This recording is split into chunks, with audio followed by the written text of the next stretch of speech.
What's up, everybody? This is GreyMan here with the live Sunday shift report. Yes, we are live. So this may be a bit chaotic when it comes to something I normally don't do because it's usually a premiere. But you, the viewers, per the poll on the community tab, said to go ahead and do something live. So I figured I'll get a few in here. We might not get everybody because I did this at the last minute, folks. So some folks will have to catch us on a replay. I do apologize. It was very quick throwing this together. So we're going to see how it works. We may have some hiccups, but that's the way the cookie crumbles. I'll say what's up, everybody, in chat real quick here. But I want to let everybody know on the Sunday shift report, the things that we go over are of the political nature of the current events. These things are not like the most happiest topics to talk about. Usually that's why I like to leave it for the premiere. But as if you guys read the community tab, you guys understand that literally I recorded 40 minutes or 42 minutes of the premiere last night, and it failed. Things happen. For some reason, I had this mic muted. It's because of my paranoia. I'm always muting this mic when I'm off the air. But we're getting things situated. That being said, what did I do today? Most of you folks who read that know that I was out shopping for the toys for Tots. So you guys taking the time to catch this premiere out of my normal scheduling programming, I'm going to show you a very small clip, a little sneak peek per se, and also kind of go over what I did. And then we're going to jump into the Sunday shift report. We got a lot of things to go over, folks. Some bad things have happened. Some folks need our prayers. A lot of things going on out there. But first, like I always like to do, let me say what's up to some of the folks out there that's in chat. So let me say hello to some of you folks out there real quick, and then we're going to get on with the show, right? What's up, Auslander? Good to see you. Yarn Prepper, Harvey Black. And I'm going to try to move a little quickly. Hodgepodge, Food Adventure. Who else do we got in here? I'm trying to skip past some of the chatting. Minuteman 69, Fat Man Prepper, Smiling Wolf. Good to see you. Tammy, Alien Prepper. How you doing? Dale Cobb. All right, Mary Michelle. You see, welcome to the community, Mary. I hope everybody has welcomed you. I see they did. Nancy, how you doing? All right, who else do we got in here? Rena LaRue, Donna Hazlitt, Autoimmune, Frank. How you doing, Frank? Sherry Leach, Scarsville, Built on the Rock Homestead. Hello. All right, Caribbean House, Colleen Rich. Let me see. Did I say what's up to Dale and Kevin? I hope I did. Let me see. There's another Tammy in here as well. Mama Bear. Hello, Poppy Prepper. Good to see you. The Color Drop. Klingon Princess. Good to see you. How you doing today? Or this evening, I guess I should say. Right. Let me see here. We got Nancy. I think I appreciate that, Nancy. Thanks so much. Don't you know what is up? How you guys doing? I'm so glad some of you, so many folks can make it this evening. I know it's like off schedule and whatnot. Raka, how you doing? Let me see. Who else do we got? Ann Hersey. Hopefully I did that. Hersey. Michelle, how you doing tonight? Let me see. Who else do we got? Quick Knee. Hopefully I got that one right. Van City. John Connors, Angela, Fox at Outdoors. What's up, Fox? How you doing? Dan, Bolivar, Teresa. Let me see. Nomad, Silly Eagle. Love seeing the new names. Mouse. Let me see. I think Little Lone Prepper, Northwest Prepper, Joni. I think, am I just about caught up? Sharon Ingold, Joe's Shirt Closet. Like the name. That is awesome. Anyone else catching audio being out of sync? That I don't know, Fat Man. It should be, who knows, unless the computer's going haywire. But you never know. Am I a 5x5, folks? What's up, Marilyn? If you can, give me a 5x5, because I want to verify if Fat Man is off or his computer is off. One of the two. Something's going on sideways. And I'll let you guys know. What's up, Aaron Q? How you doing? What's up, Northern Girl? All right. Donna says 5x5. Fat Man. Okay, Fat Man's back on the page. All right. So we're good. We're good to go, because I was having Northern Girl 2x4. 2x4s are very expensive these days. All right. Looks like we're doing good. Everything is good. What's up, Prepping Preacher? Good to see you, Tim. All right. Lily B. All right. I'm always off. Right on, Fat Man. So first, tonight, Minuteman 69. Love you. Love you. All right. So first of all, tonight, I want to tell you, we went a bit over budget, but for the first time, or just about the first time, you are going to see Lady Grey and a little glimpse of little Miss Grey. For some reason, she is very camera shy. She didn't want to be involved too much into the videoing aspect of things, but we get a little clip of her with her hair in her face. You can't see her, but you can see her as she scrolls on by. So I'm going to share that with you guys here in a second. I've been on YouTube for a year, and there's been one small instance where she was on, Lady Grey, which is my wife, was on for just a hair of a second, but she did a lot of work today. Boy, did we do a lot of work for the kids today. A lot of folks, as we were perusing Target, doing our shopping, were like wondering, what are you guys doing? Because there was a lot of toys missing, folks. There was a lot. The toys were extremely depleted, but we did what we could. We touched on all age ranges, from boys to girls, from young to older. We got a little bit of everything, folks, but that video will come to play out. Tuesday is the toy drop-off day. Once I get the toy drop-off and the toy shopping spree, I'm going to combine those two videos together and drop it either Thursday morning. I was thinking Wednesday, but I don't know if I'm going to have time at Thursday morning or Friday morning. You guys will get to see that. But here is the receipt. Here is the receipt. Total what we spent. We raised $1,600 in change from the Grey family. And then I added my $500 in there as well. We came to a total of $2,247.41. And in the video, I gave everybody a little bit of a close-up of this receipt, because we want to be as transparent as possible with the community. But total is $2,247.41 that we are donating to Toys for Tots, and lots of great, amazing toys. Yeah, so it was awesome. And I feel really good. Thank you, Smiling Wolf. Thank you, Lily B. What's up, Swafford Homestead? So afterwards, we went to go have a little bit of a meal to kind of digress for a minute, because it was so exhilarating and so exciting. We were exhausted doing through this and packing it into the car, but we had a lot of fun, and look forward to sharing that video with you guys. Now, let's do this real quick. I want to show you a sneak peek of Lady Grey, myself, and little Miss Grey. Oh, she's probably going to be so unhappy I'm showing this, but it's like a 10-second clip or 6-second clip, just to kind of give you guys an idea of what we were doing. So let me share my screen real quick with you folks. Bring this up. Bring that to the stream. There is me, and fire in the hole. And it's just a real quick clip, folks. But there's me. There is Lady Grey making her grand appearance, and there's little Miss Grey hiding her face and trying not to look at the camera. But that was us with our 3 packed shopping carts full of toys for the little kids. We're going to make some great, these kids that are usually go without are going to have some toys this year under the tree. So I'm very proud of you, the Grey community, for helping me put this together. I fast forwarded, it worked. But thank you guys. Thank you guys so much. That is the fam, folks. That is the fam. All right. Yeah, those people were kind of looking at us crazy in there, but once they took a moment to ask, hey, what's going on? I did approach the management at the store as well, let them know I was going to be filming in their store, and everything went pretty smoothly. So we had a good time. It was a lot of fun. We had a good time. All right. Dale Cobb, yes. Got that Cafe Bustelo right here, my friend. What's up, Kim's Real Life?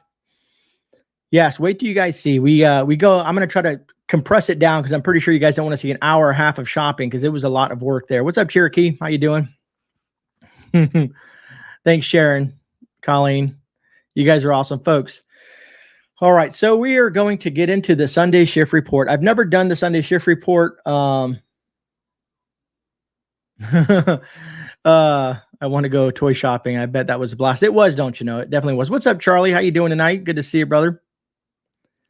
Let me see what kind of man. Watch, you are such a kind man and every respect. Thank you, Larson. I truly appreciate that. So you grabbed all the Pokemon cards, right, Chris?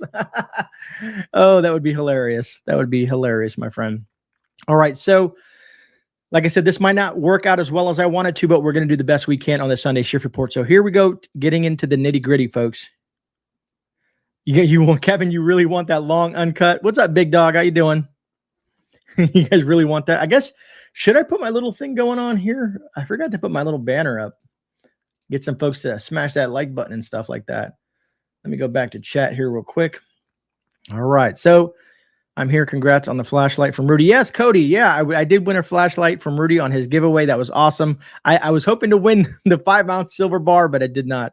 What's up, Rudy? Speaking of the devil, here he is. Here he is. Alaska Prepper in our midst. One of the greats in this community. At least from my perspective. He does a lot for the community, always doing good stuff. Something that I aspire to be. So you guys stay on the lookout for that video. It's I tell you, doing stuff like that for the community, it does make you feel wonderful inside. Auslander, yeah. I was lucky. I was ringing out customers and playing on Rudy's live stream, and then I heard my name, GreyMan won. I was like, what? What did I win? And I was like, yes, I got something. Oh man. All right. So you guys ready to get into the nitty-gritty of things, folks? Ready to move on to the Sunday shift report? Now we had some smiles and some laughters and some awesome times. Let's get into the dark stuff, right? Let's get into the dark stuff. All right, so let me remove this here. Let me see, stop that one. As you guys know, there was tornadoes that happened over the weekend, folks. Very sad thing. Very sad thing. My brother lives in Kentucky. He was unaffected. He does live in Kentucky. I was very worried after we saw the damage and stuff like that. So what I'm going to do is I'm going to go over the like I normally do on the reports. Is what I'm going to do is I'm going to bring up an article. We're going to go over that article, and then I'm going to show you a clip associated with that article. Wow, Cody. But one thing, folks, what's up, One Girl Strike? How you doing? Boots and Bounty. All right. So if you guys ever take a moment throughout your evening tonight, or if you haven't already, coming from my heart, please pray for those folks and their families. We're right around the corner from Christmas, and some of these folks, up to almost 100 folks that they're estimating on, need your prayers. Their families need your prayers. The folks that passed and lost their lives in this horrific event need your prayers. Let me see how I'm going to do this here. Let me bring up my my screen share here. I got my folder ready, so let me bring that up. And you guys are going to have to be a little patient with me on this because I have a layout, but it's not the normal layout for the Sunday shift report because I got to find what I'm looking for. So once I find it, I'm going to bring it up, and then I'll share it with you, and we'll go over these articles together. And I'm going to try to keep. Thank you, Smiling Wolf. I'm going to try to keep an eye on the chat while I do this. It was huge, Chris. I'm not 100% sure of the size. I don't have all the information, but I want to share my screen and bring it up, folks. All right, so this is the first article we're going to dive into. As you can see, it says Kentucky governor death toll in tornado outbreak will exceed more than 100. Like I said, that's tough. And this is, folks, why we prepare. Hopefully, these people, some of them were prepared out there, but you can't ever prepare for loss of life. You can do the best you can, but when it hits you and hits you at home, it's a huge toll on the psyche, especially around the holidays. In the article, it says the death toll from the tornado outbreak in Kentucky, which have left dozens of people dead over the weekend, is expected to rise in Kentucky Governor Andy Beshear as rescuers continue to comb through the fields of wreckage to find survivors on Sunday morning. This is the deadliest tornado event we've ever had. I think it's going to be the longest and deadliest tornado event in U.S. history. He told CNN on Sunday, adding that at least 80 people died in severe weather conditions. but that number is going to exceed more than 100. This is the deadliest tornado event we've ever had. Then he kind of reiterates what he was saying in a separate interview. So that being said, let me remove this article here and drop this down. Like I said, I'm going to have to get used to doing it this way. But let me share you some of the footage. Now, this footage is shot in 4K. I don't know how the stream is going to handle it, but I'm going to show you a little bit of footage of what those folks dealt with. 239 miles across 4 states. Thank you, Boots and Bounty, for that. 1972. Yeah, see, some of you folks have been through some of this stuff. 200 miles long, 1 mile wide. That is crazy. But this is some of the footage that a drone shot. As you can see here, it was just massive wreckage. And this is in Mayfield, Kentucky. Absolute damage. And it's going to loop back, and I'm going to pick up from there so you guys can get the initial. But look at that. That's horrific, folks. That's horrific. It's like a freight train. It's like a freight train. If you haven't been if you've never been in a tornado, you can only imagine the devastation and the feeling of going through something like this. And I'm going to share a little story with you folks with it. Let me go ahead and remove that from the stream. Bring myself back up. Drop this down. My mother, before she passed away, God bless her soul, when she was living in Michigan, she was in a small town called Narrow Lake in Michigan. They got the sirens. The sirens popped off in the hurricanes. Sorry, I always have hurricanes in the brain since I live in Florida. Sorry, I was going to make an alteration there. She was home alone. She was home alone on the lake, and this is where she had moved to. Population maybe 200. The sirens went off, and unfortunately, like I said, she was home alone. She went down in the basement and hunkered down there. And after a few minutes, when she didn't hear, because if you've ever been through a tornado, it's like a freight train, like a chung chung chung chung. It's really weird sound. But anyways, when she came out after she got the all clear, basically she didn't hear any noise, no rain, no wind.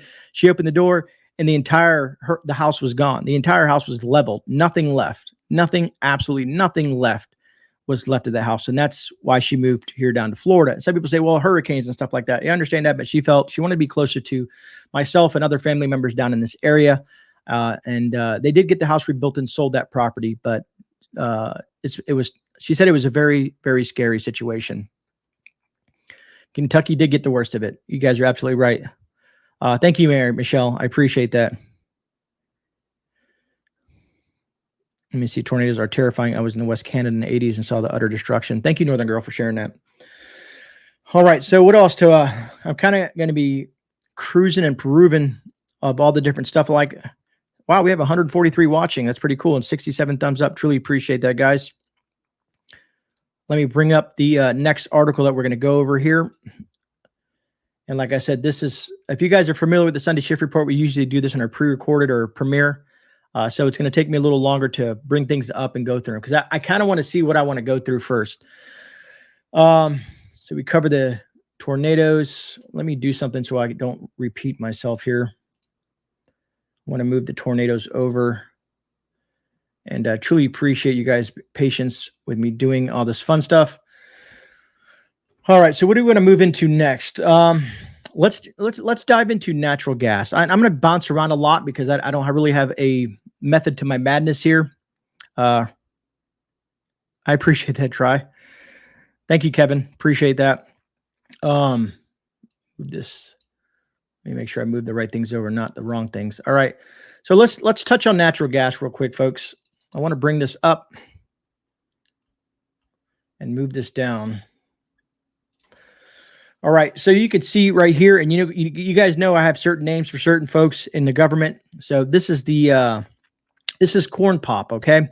So in this article, it says Corn Pop's new regressive methane tax will raise the average American gas bill by 17%.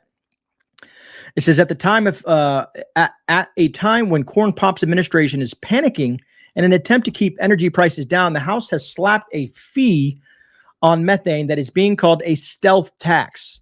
And I just think of that word, a stealth tax. Basically, they don't want folks to know. This is like a hidden tax. They don't want people to know about this. This is something they're trying to slide under the carpet so folks don't realize what's going on, because they want to keep a nice picture of themselves. But I think they're failing at that tremendously. Anyways, the stealth tax on natural gas and everyone who uses it. The House bill results in an escalating tax on methane emissions by oil and gas producers. This was a new op-ed on the Wall Street Journal. The tax will hit $1,500 per ton by 2025, and the fee is supposed to be a contribution to recent promises made in Glasgow to curb methane emissions. The cost of the fee will obviously be passed along to the consumer, which is you and me and everyone else, but the elites, of course, which will then result in even higher energy prices than consumers are already struggling with. This will affect 180 million Americans who use natural gas to heat their homes. Just imagine that, folks. Think about what you're paying now. Think where prices are going. Think about that in general, right? This is, and I was going to say not half the population. The population of the U.S. is probably 327 million last time I looked, but 180 million is a lot of folks. And that's very disheartening, because if you feel the crunch, if you're feeling the crunch right now, it's only going to get worse. This administration is by leaps and bounds trying to crush the middle class and make the poor people even more poor. All right, let me see. I'm trying to see if I missed anything in tax. Every tax they add in production is level stealth tax on the consumer. Thanks you, Minuteman. No more taxes, no more laws to tax us. Kevin Grip, way to pay more taxes on top of taxes and more taxes. Yes, that's all it is. I'm a survivor. Well, better late than never, right? And like I said, this was totally 100% unplanned. 17% before inflation is added in, probably be closer to exactly a primo. Good and exactly Smiling Wolf. They're trying to crush us. What's up, Arlith? How you doing? Speaking of inflation, I got something for that. I know, right? If we want to talk about inflation, let's move over the natural gas to that's something that we've reviewed already. And where is my inflation piece here? There she is. Let's bring that up real quick. And then after I go through these articles, if you guys have any questions and stuff like that, we can go over them real quick. Usually I'm in the premiere kind of discussing these things with you. And I know sometimes, folks, if we got to try to keep our tempers down a little bit, because some of this stuff does upset a lot of us. And I do apologize. I was told not to apologize, but I did apologize last week because I did get some tempers flaring. But these are the things that are happening in our country.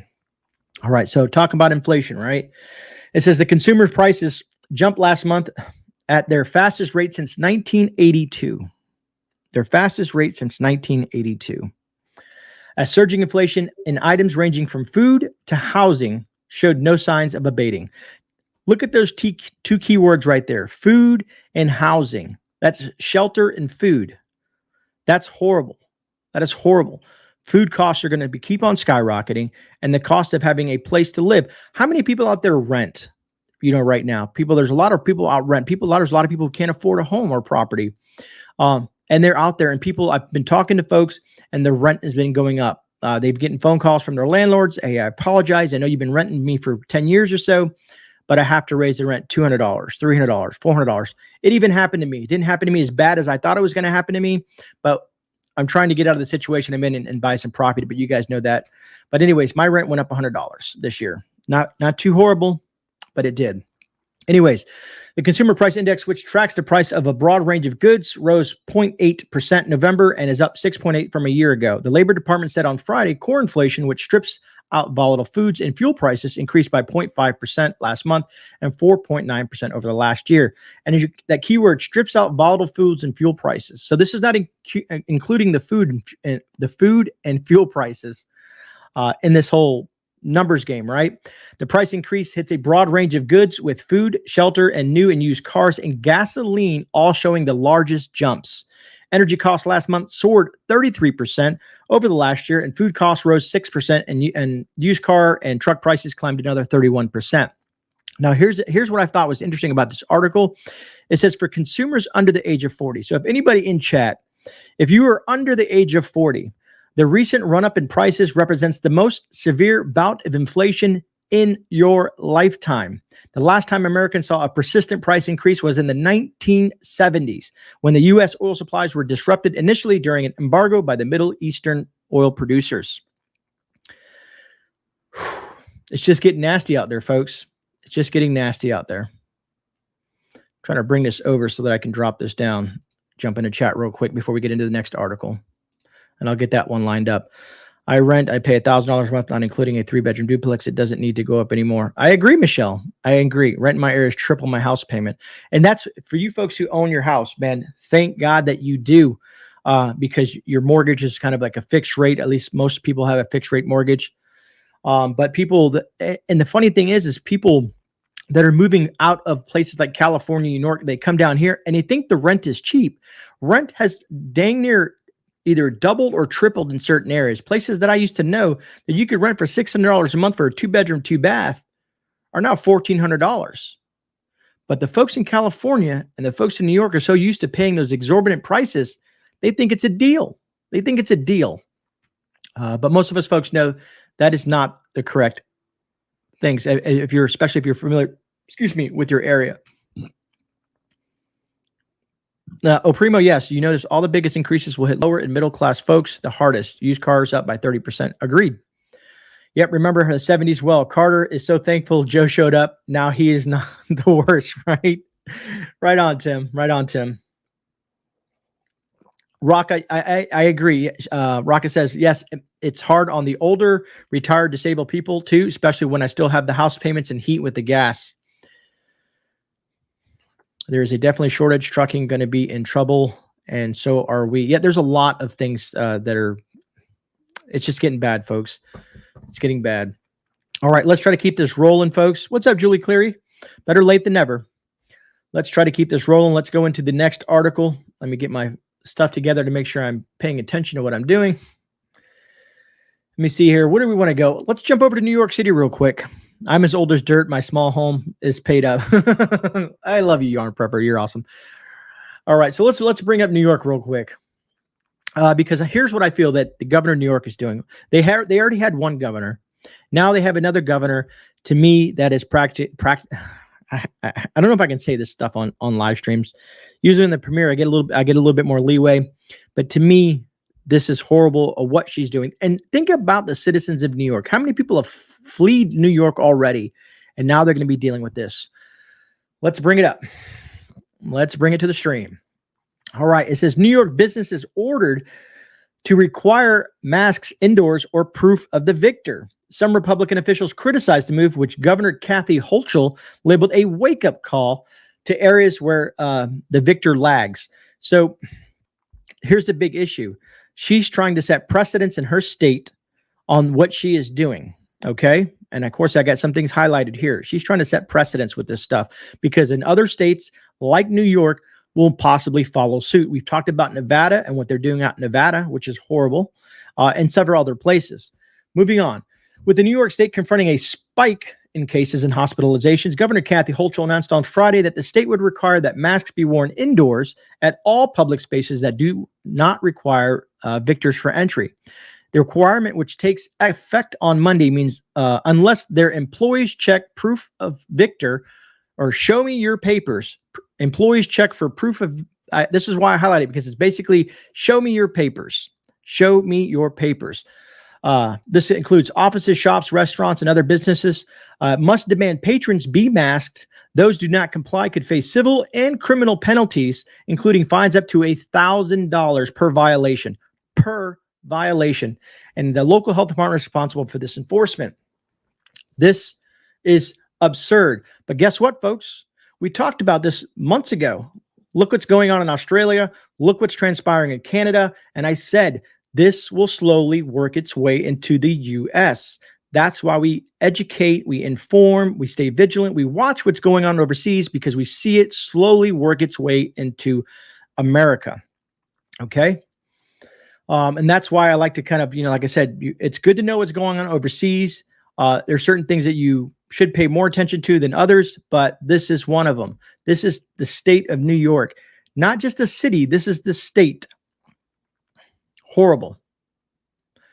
Absolutely horrible.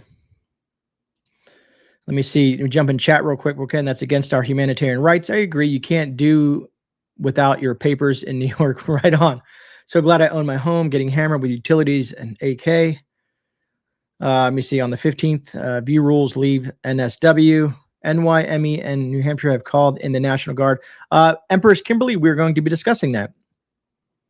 And that's what another thing I was thinking about. Inflation, higher fuel costs, higher cost of goods. Everything is going up. And this lady wants to hit her citizens with $1,000 fine because they won't wear a face covering. Or they're not victored. One of the two.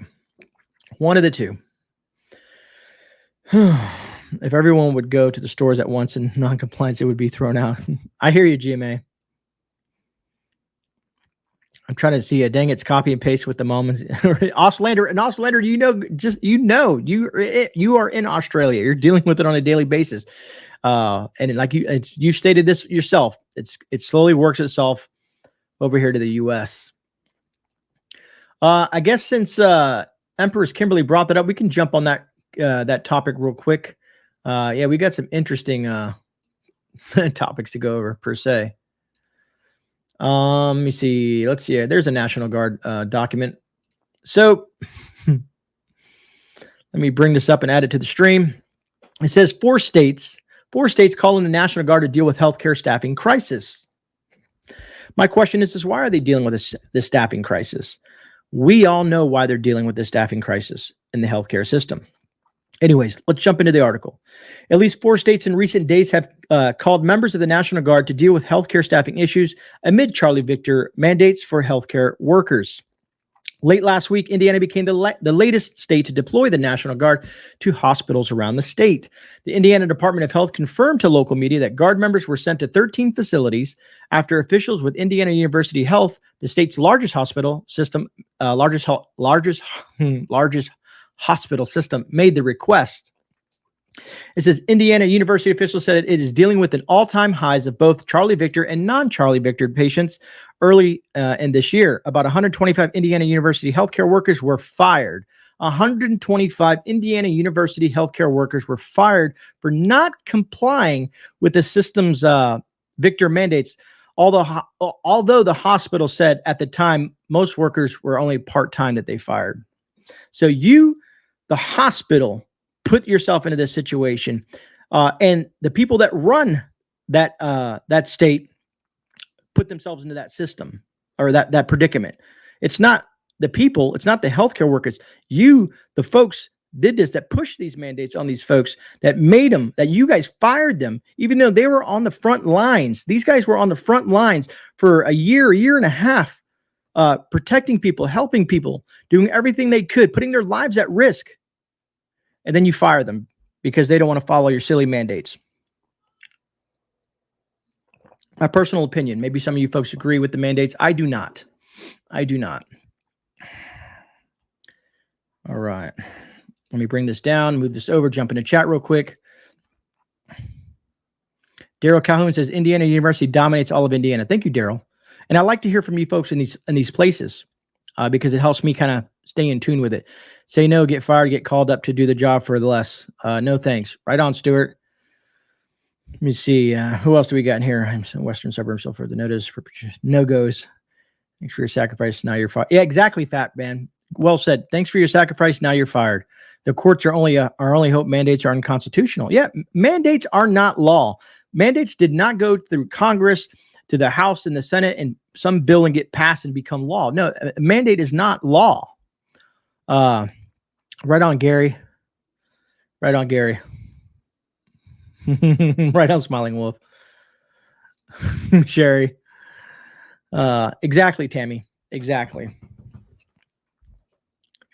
Because I can't take that. Right on, Raka. And it's a scary thing. A lot of folks that I know have personally lost their jobs. But thank you. I have to give Governor DeSantis credit where credit is due, because he made it law here in the U.S.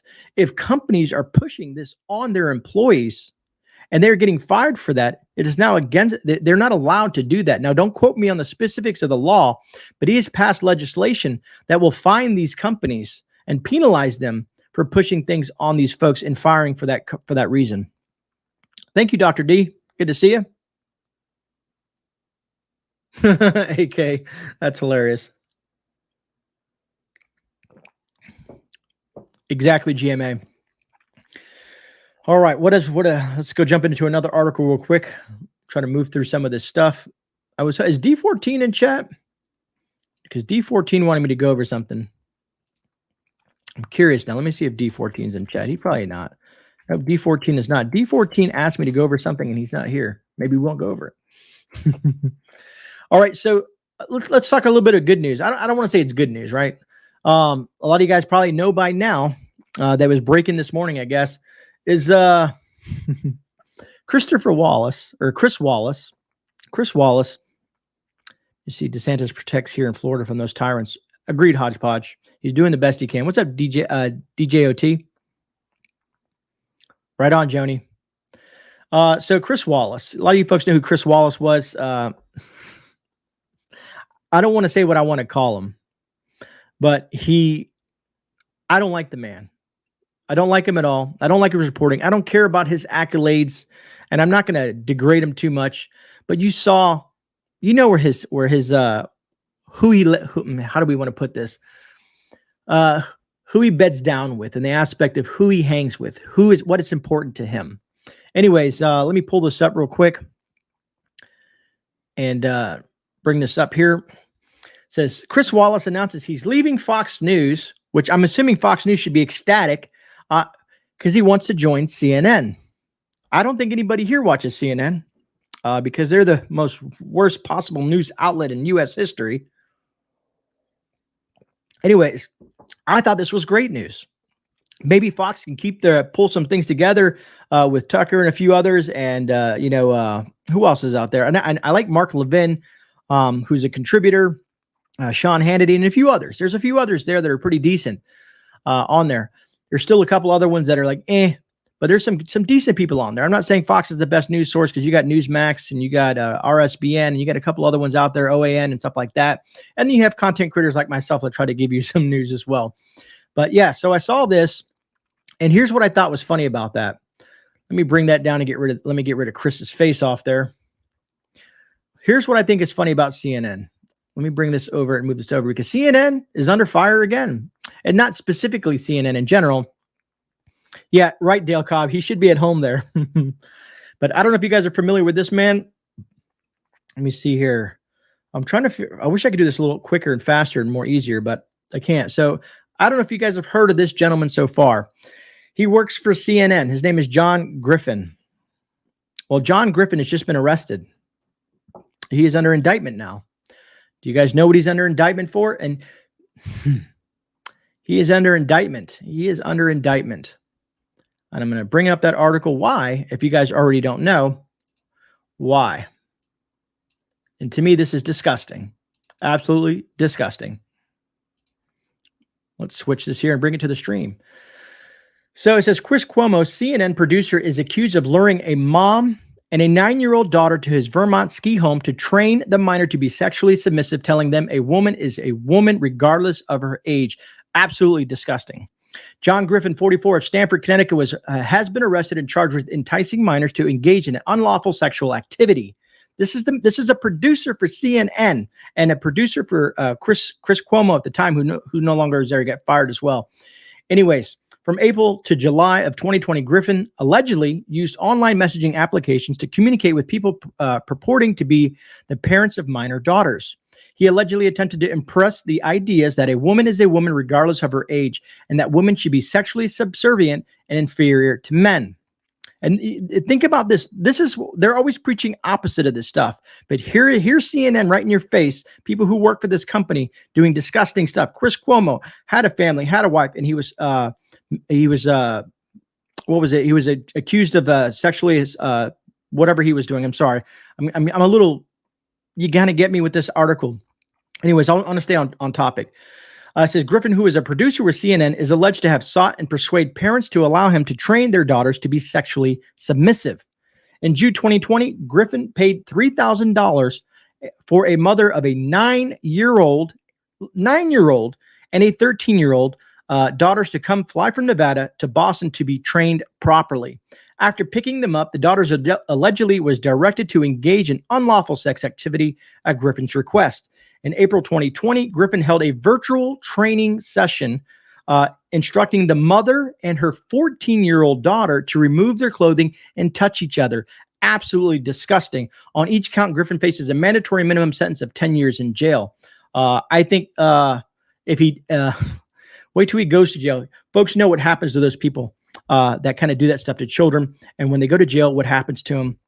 Maybe that's the way that things are intended to be. Absolutely ridiculous, nasty, and disgusting. Agreed. Agreed. And Naomi, I felt the same thing. I thought about that. Why would the mother do that? And I'm assuming there's some, I'm not trying to make an excuse for anybody, but I'm assuming that he probably went after some poor folks or something like that. But regardless, I would not expect any mother or father to ever do something like this to their kids.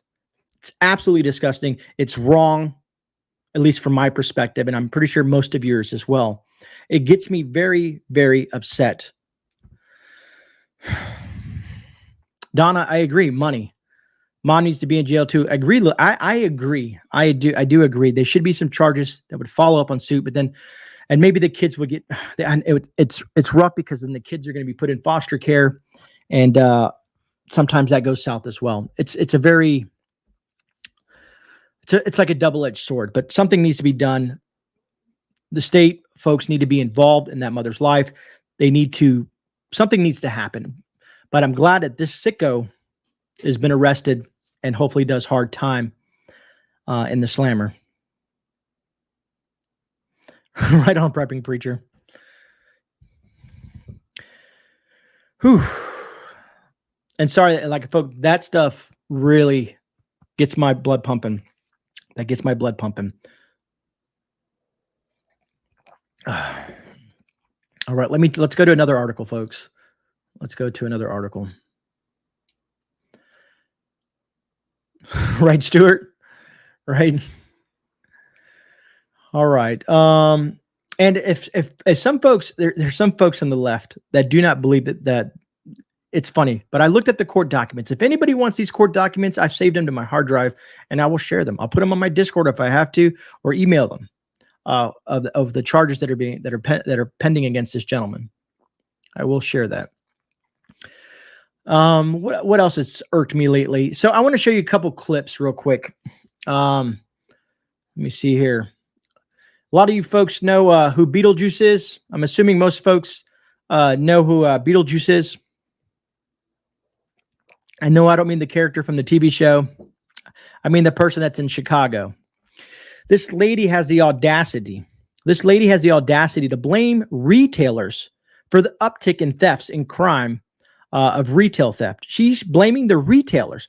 Listen to what comes out of her mouth. Let me bring this up. Like having security officers in your stores, making sure that they've got cameras that are actually operational. I don't get it. Let's listen to it again. That they're not doing more to take safety and make it a priority. For example, we still have retailers that won't institute plans like having security officers in their stores, making sure that they've got cameras that are actually operational. She needs to take responsibility for what's happening in her city. That's simple. In her state, for that matter. She needs to take responsibility. And sorry, folks, YouTube is going to block some things on there, even though we want to express ourselves, but we know how that goes. So I do apologize if some of your comments are being kind of not visible. So I do apologize. Yes, Stuart, private security. This is why they have law enforcement. But no, they wanted to defund the police. Why and dude, the murder rate is ridiculous. The crime rate is skyrocketing.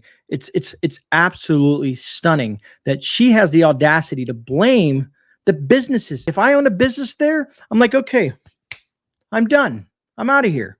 I know there's other states out there that are willing to take me in and protect me from degenerates from breaking into my stores. Now, don't get me wrong, it happens everywhere, but it happens more often in places like California, Chicago, we saw go in New York and various other places. This is why we have law and order. This is why if anything was to ever get, how do I want to put this? If anything ever gets out of line and chaos ensues, just imagine the devastation. Just imagine the devastation. What we saw last year in some of these riots and marches and whatever you want to call these things that they think they were doing, all they did was burn down stuff, destroy things, and loot. And loot. And the attorney generals in some of these states and cities and so on and so forth did nothing other than release these people back to do it over and over and over again, or pass laws that allow them to steal. That basically allow them to steal. New York, bail reform. You can get arrested and be out within hours. That's absolutely stunning. That's absolutely ridiculous. And they wonder why the crime rate is so high. Speaking of crime rate, let's bring that up. Let's bring that up. Before we go into the next clip of another person that's just absolutely crazy. All right, so let's add this here. It says a dozen major U.S. cities hit an all-time murder records within 3 weeks remaining in 2021. All-time murder record. That's not something to be proud of. That's absolutely insane. Absolutely insane. It says at least 12 major U.S. cities have set annual murder records in 2021, even as there are still several weeks remaining in this year. The data shows Philadelphia, one of the largest cities in the United States, saw 525 murders in 2021, according to police data. That's higher than the previously set record of 500 murders in 1990. With a population nearly of 1.579 million, the data suggests Philadelphia's homicide rate is about 33 murders per 100,000, or more than 4 times higher than the U.S. homicide rate as a whole. As a whole. And don't they see an issue? We need the boys in blue. You need to have laws. Now, don't get me wrong. I know some people are like, well, you know, this and this and that. I understand.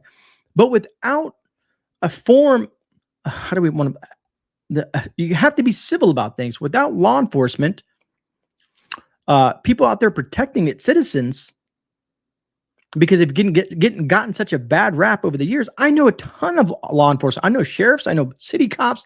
I know a lot of folks. Shoot, my brother works for the federal correction system.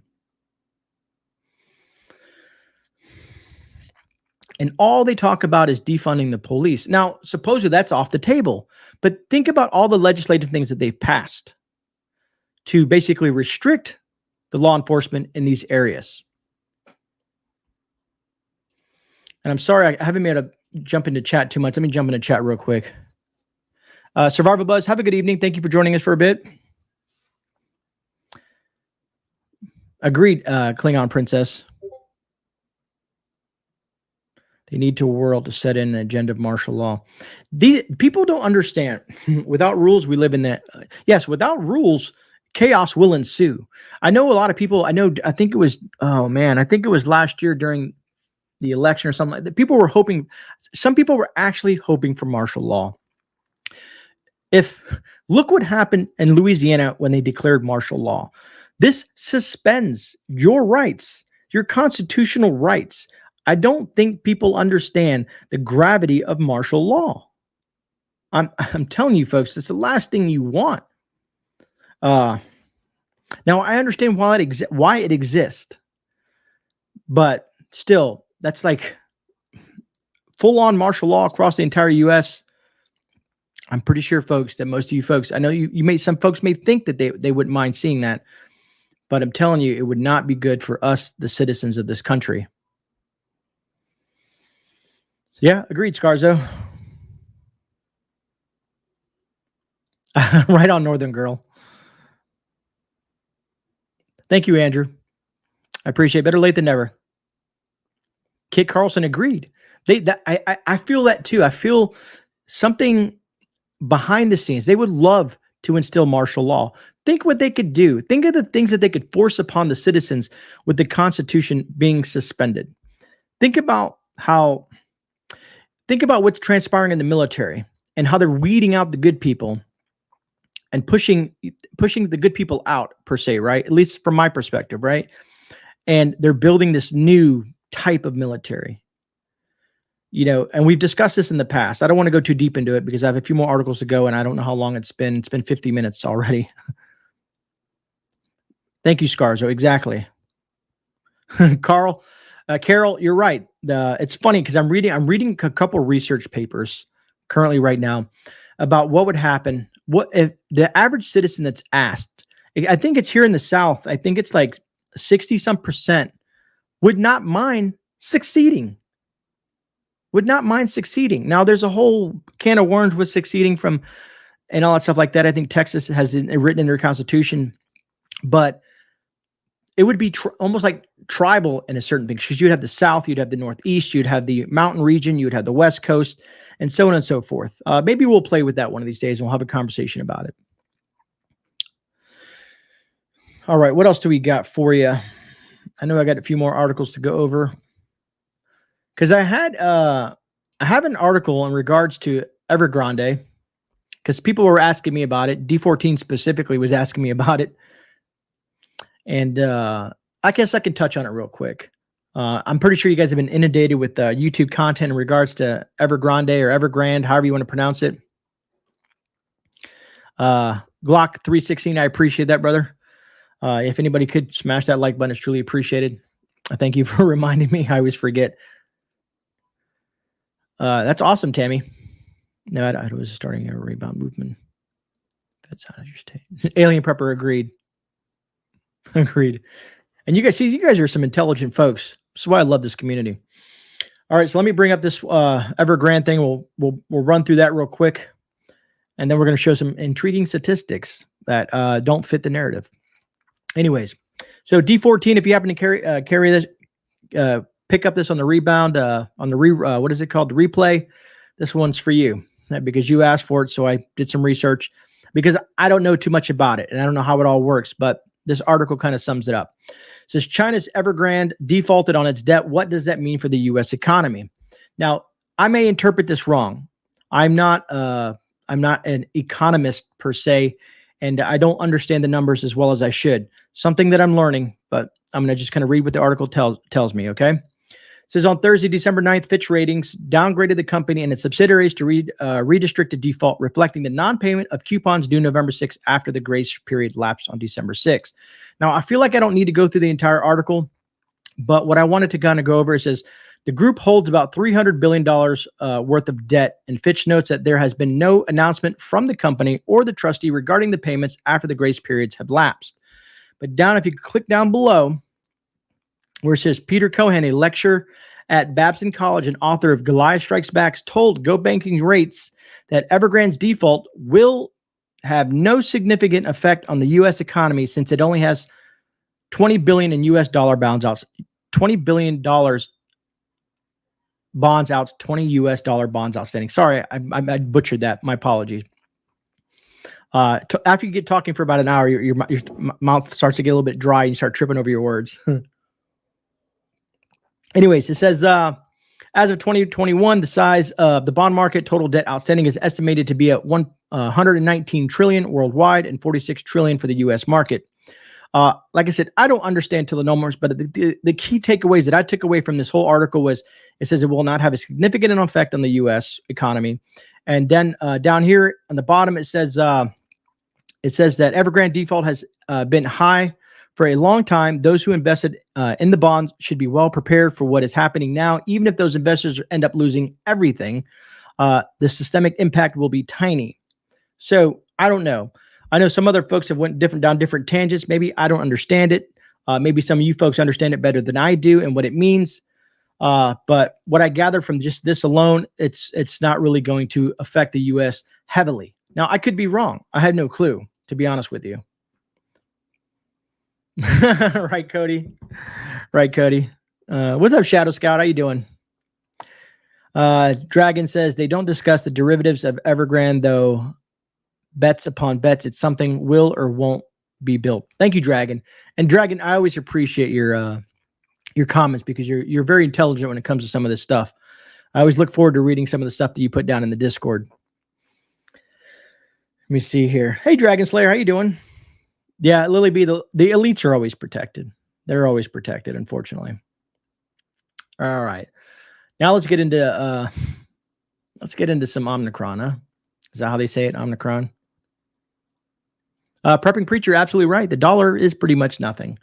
You know, God, I wish I had it here on me. So I was going through, side note or little side spiel here. I was going through my register, cleaning out and doing change for the register at my shop.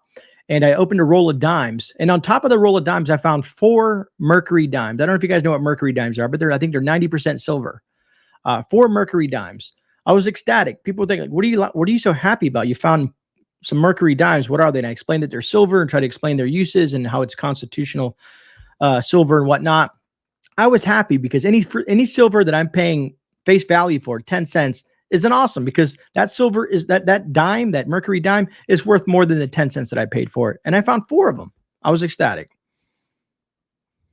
Right, Jeff? You're absolutely right. It is anchored to nothing. It's just a bunch of zeros and ones floating around as the printing presses print more and more and more. All right, so let's get into this. Maybe I'll get in trouble for this one. Who knows? All right. All right. 29 U.S. states have confirmed Omicron variant cases. Most among are, here's the key word. I want you to pay attention to this. Here's the key word right there. Out of the 29 U.S. states have confirmed Omicron variant cases. Most among the victored. Ohio and Rhode Island on Saturday became the 28th and 29th states to report cases of the Omicron virus variant. Ohio officials said 2 cases were detected, both which were among persons who were fully victored from more than 6 months ago. And then I know someone's going to say this. Well, if you get victored 6 months later, you got to get the booster. You got to do this. You got to keep on getting more and more and more and more. I don't think so. Anyways, Rhode Island officials confirmed 1 case. The patient is fully victored and recently returned from New York. Over half of the states in the country have confirmed cases of the Omicron, a variant of the Charlie Victor 19. Across 29 states, pay attention to these numbers, folks, 110 cases have been reported as of Saturday. 110. Officials disclosed that the Victor status of 66 of the infected individuals, of those, the vast majority, or 52 of them, were fully victored. Some had even gotten the booster shots. So 66 out of the 110, and the vast majority, or 52, had some boosters in there. So, but you can see the article on the screen there. So, what does that tell you? What does that say? I don't know.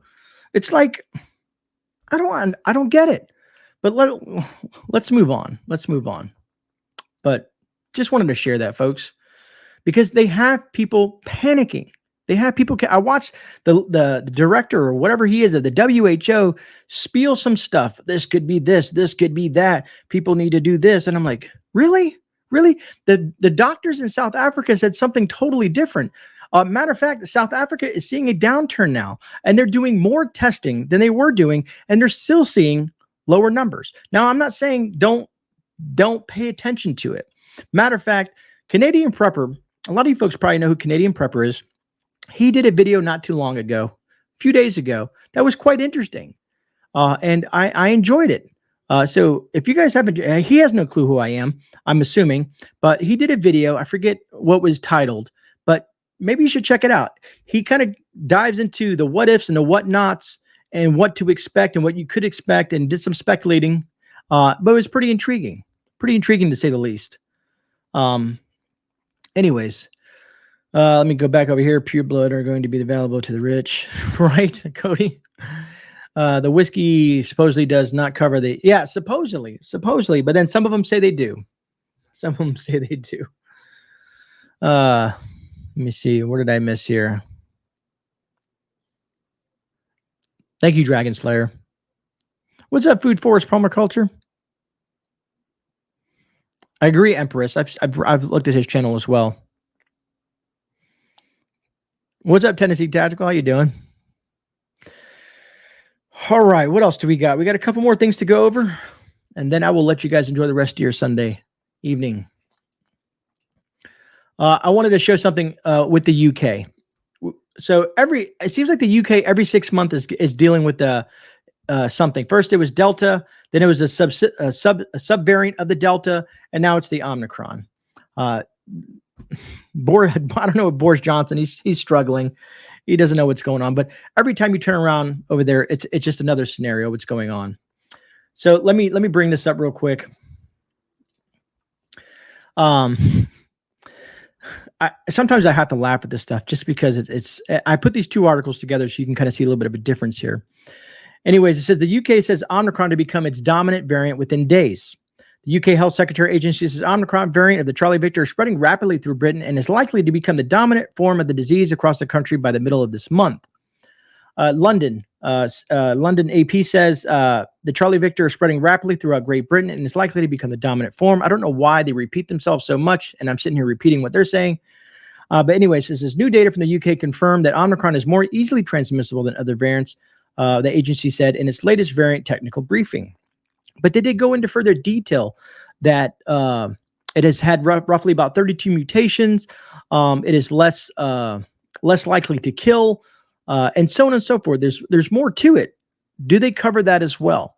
Anyways, if we look back just 6 months ago, roughly June, July, August, September, October, November, December. Yes, just 6 months ago.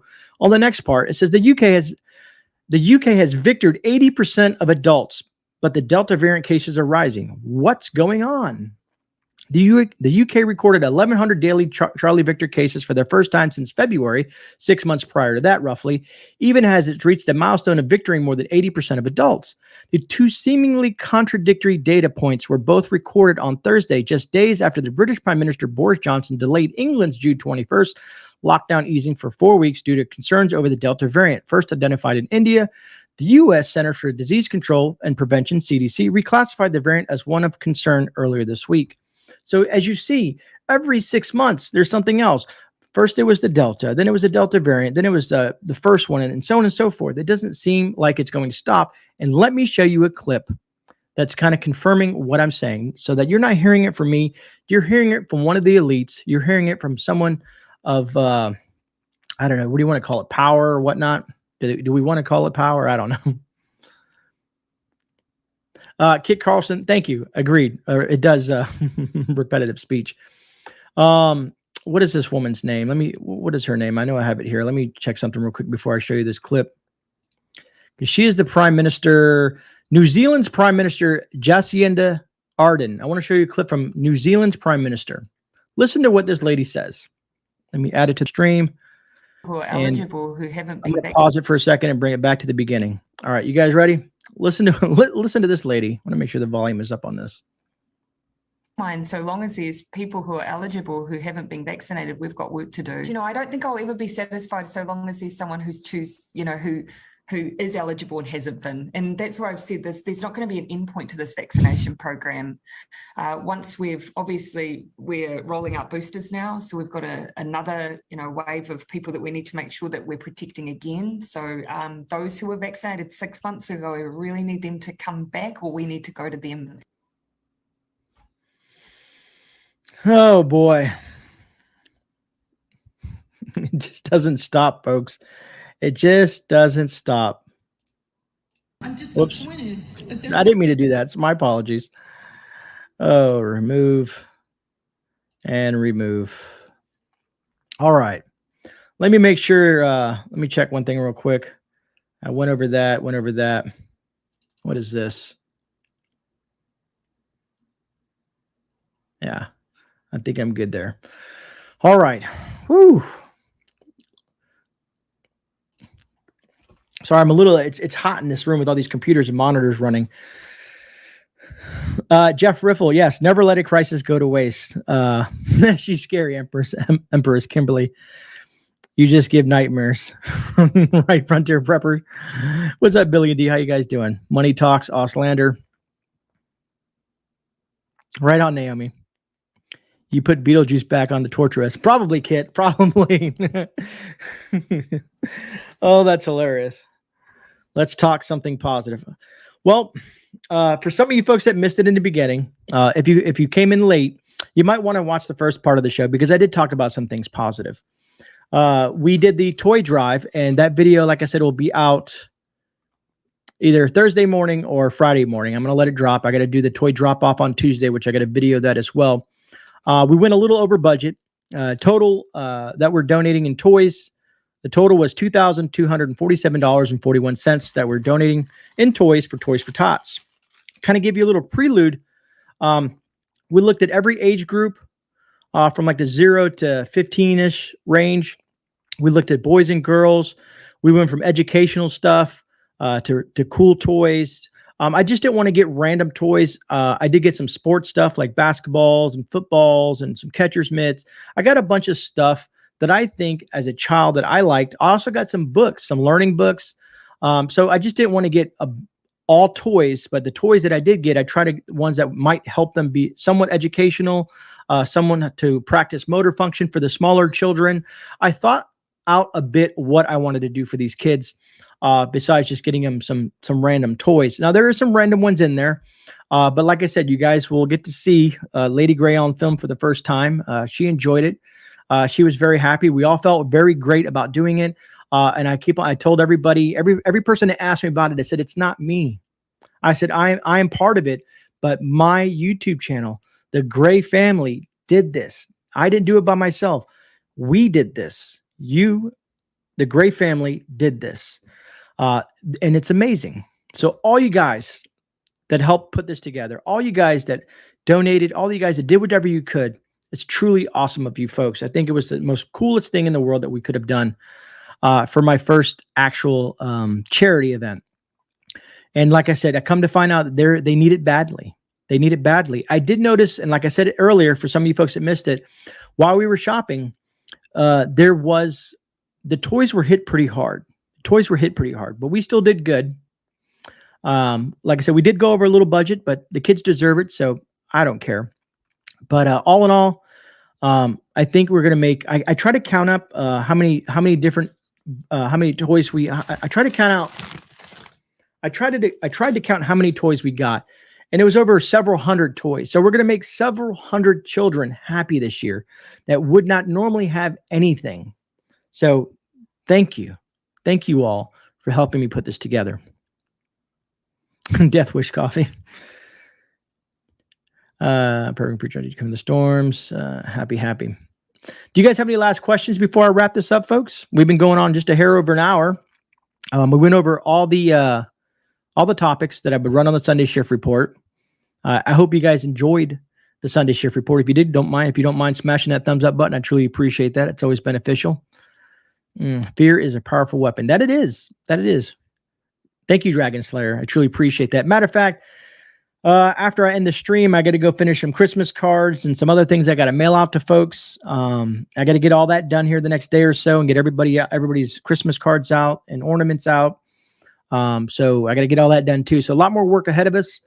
If you look down below, we're going to have our 1-year anniversary kind of thing on August. Dale Cobb, I appreciate that for this. Appreciate the support, Dale Cobb, and thank you for the super sticker. But our Christmas celebration on Thursday, December 23rd, the day before Christmas Eve. You don't have to be there if you don't want to be there, but I just want to share a little bit of Christmas spirit with you folks. There's not really going to be topic specific. Who knows what we might talk about, what we might do on there. But I just want to spend a little bit of time with my viewers right before the holidays, because Christmas Eve and Christmas Day, and the day after Christmas, I'll probably be off YouTube doing some stuff with the family and all that fun stuff like that. Dragon, truly appreciate that super chat. Hey, Gray, why don't you take the rest of the night off? Maybe have a hot toddy with Mrs. Gray. Dragon, I love you, man. You're hilarious. Texas Thee, you have a great night as well, brother. Thank you so much for the super chat. I appreciate that. Let me see. Prep. Stay safe. God bless. Mama Bear, truly appreciate that. Thank you so much for the super chat. You guys are too kind. I truly appreciate all the support. This year has been crazy. It's been a crazy year for me on YouTube, my first ever, and you guys have made it worthwhile. And I'm truly taken back by you, the subscribers, of all the topics we've discussed, of all the things we've been doing. And if you watched that last live stream on Thursday, we have a lot. We're going to be pushing hard in 2022. We're trying to get a lot of new preppers. We're going to put a lot of educational material out there. More gardening videos, more prepper hauls, more basic prepping 101 videos. We're going to have a lot of fun, and we're going to teach a lot of folks. So stick with me, folks. The channel's growing pretty good.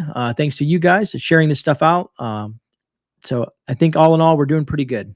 We're doing pretty good. But yes, I think that, let me see, I want to make sure, let me shut that banner off down. Go to there. All right, folks. Composting. I wonder if I could show my little, I have a little compost pile. I also have worms. I don't know if I told you guys that, that I have worms, but anyways, we'll talk more about that. I don't know what we're going to do in Tuesday's live stream, but that'll be at 7 p.m. Eastern Standard Time. If I have time, I'll do a video tomorrow. I have an idea what I want to do. I got a lot of reviews to do as well, but I've told you guys that. Elizabeth, thank you so much for that super chat. This is for your channel. Keep up the great work. Thank you, Elizabeth. Truly appreciate that. Other than that, folks, I want to say thank you all for joining me on this live stream, this I guess unscheduled live stream, because it was horrible after I did that video and the audio wasn't there. But anyways, I've talked long enough. But God bless every single one of you folks out there. Truly appreciate you guys. Please stay safe out there and have a blessed evening. This is GreyMan. I'm out. I'll see you guys on the rebound.